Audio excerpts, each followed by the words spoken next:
Hi, my name is Lorna Muthamia Ochido, and I'm making it one of my life's mission to demystify the speech therapy field and to empower more parents on what they can start to do in order to optimize their child's communication outcomes.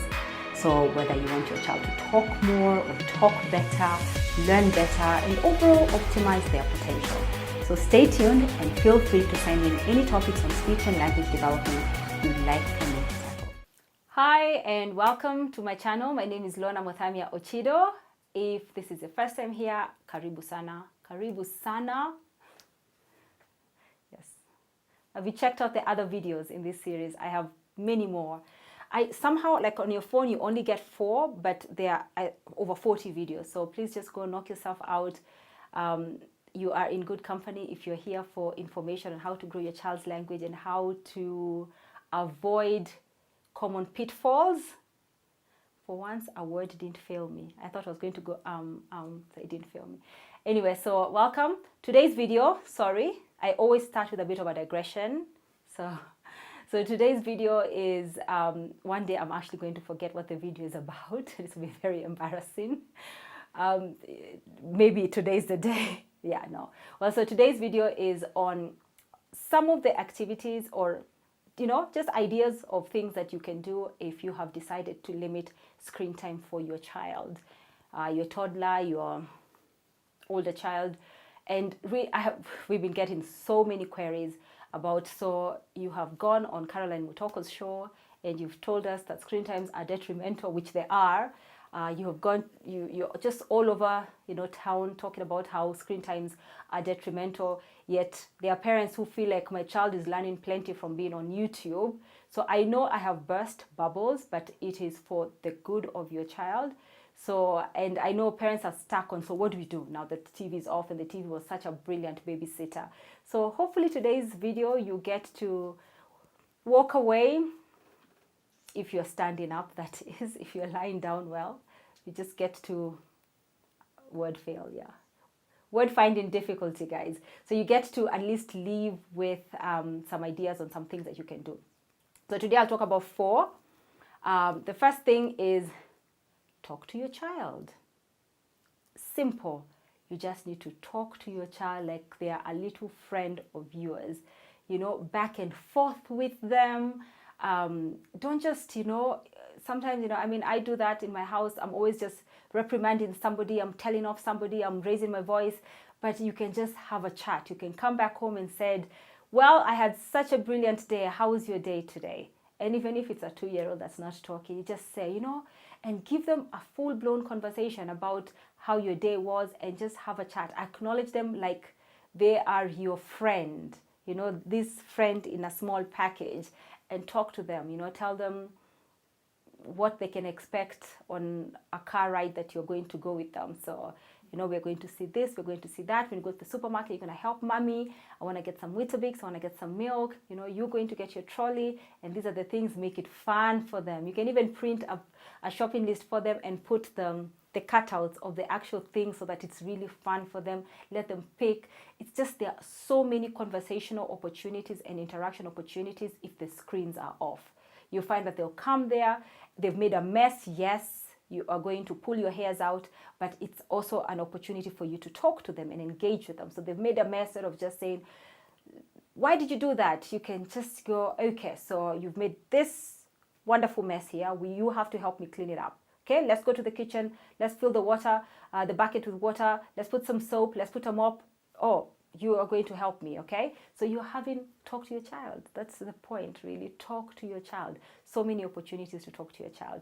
The second thing you can do if the screens are off, is you can find other engaging activities. So those could be crafts. So you could buy some chalk. You could buy, some ground chalk. Blackboard chalk. You could buy scissors and paper. You just need glue and you're sticking things. You could get fabric. You could get lacing activities.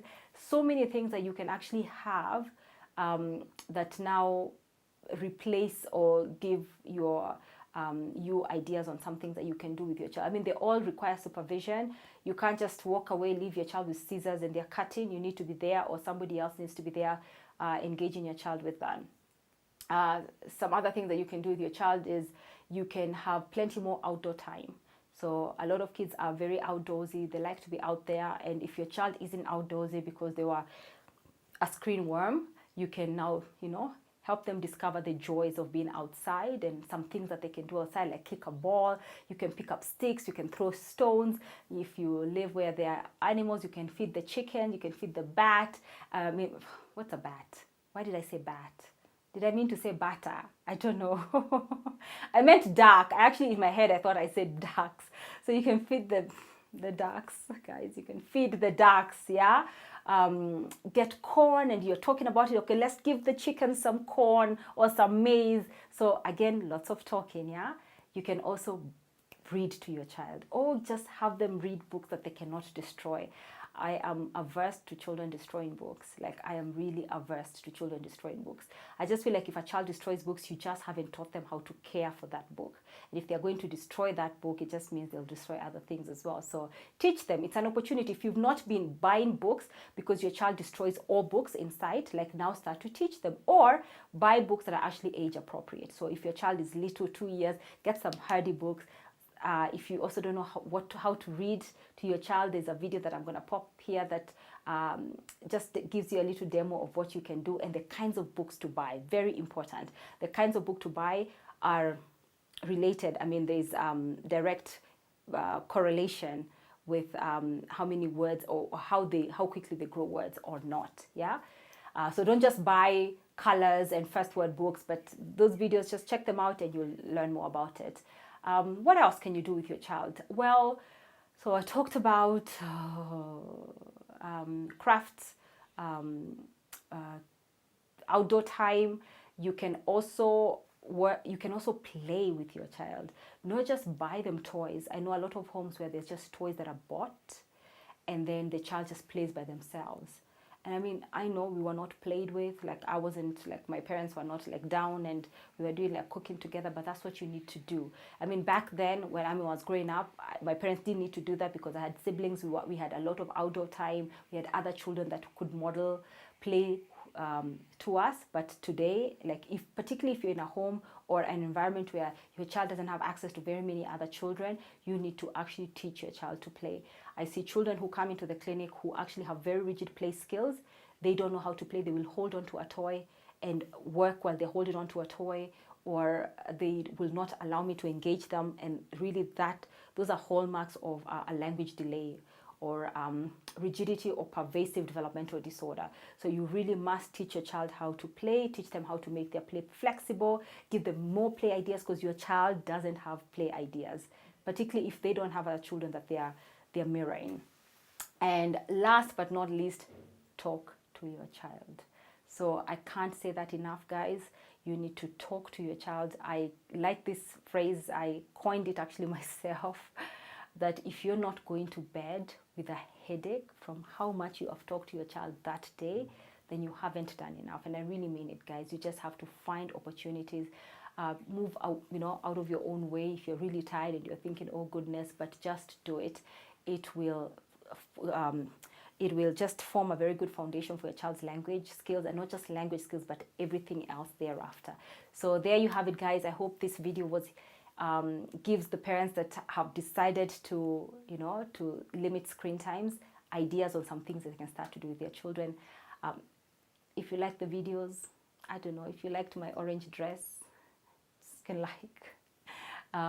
subscribe to the channel if you haven't, and hit the notification bell, and you'll be notified when we post a new video. So have a nice weekend. It's Friday here.